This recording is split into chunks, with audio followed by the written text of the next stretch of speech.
আজকে আলোচনার পরে আমরা আমাদের অনুষ্ঠানটা কীভাবে সাজাবো তিনজন উপরে আমরা অতিথি হিসাবে কাকে কাকে আনতে পারি বা এগুলো মেনু সবগুলো নিয়ে আসে আলোচনা করে যায়। ওই প্রোগ্রামে আমাদের দুইটা বিষয় নিয়ে আলোচনা হয়েছিল। একটা বিষয় ছিল যে আমরা এডিটর্স ক্লাব যদি প্রোগ্রামটাকে বড় আকারে করতে চাই, স্পন্সর দিয়ে বাইরে থেকে স্পন্সর তো সেক্ষেত্রে আপনারা আপনাদের মতামত দিতে পারেন। সর্বশেষে আমরা একটা জায়গায় যাব, সবাই যদি যার যার অক্ষর দিয়ে ফাইনালে আমার একটা সিদ্ধান্ত করতে পারে।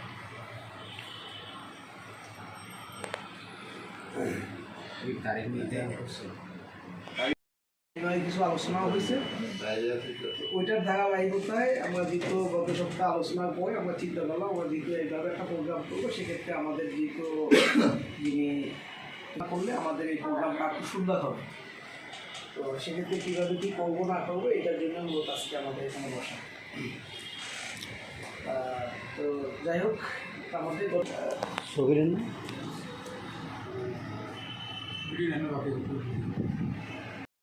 অলরেডি কথাটা উল্লেখ আছে যে আমরা 4টা জেলা থেকে মানে কমিটিতে 4 জন প্রতিনিধি হিসেবে থাকবে।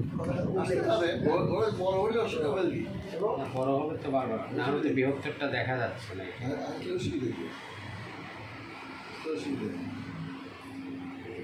এখন আমাদের প্রোগ্রামের ধরনটা কেমন হবে? একটা বিষয় হচ্ছে কি, আমরা সবচেয়ে বেশি যেটা জরুরি আমাদের এখন বর্তমানে এডিটর্স এখানে আছে মেম্বার, আমাদের কাজটা কি আসলে আমার পরিধি কতটুকু, এটা আগে আমাদের শেখা দরকার আছে। আমি কোন একটা সম্পাদক আমাদের পরিধিও তো অনেকে জানে না।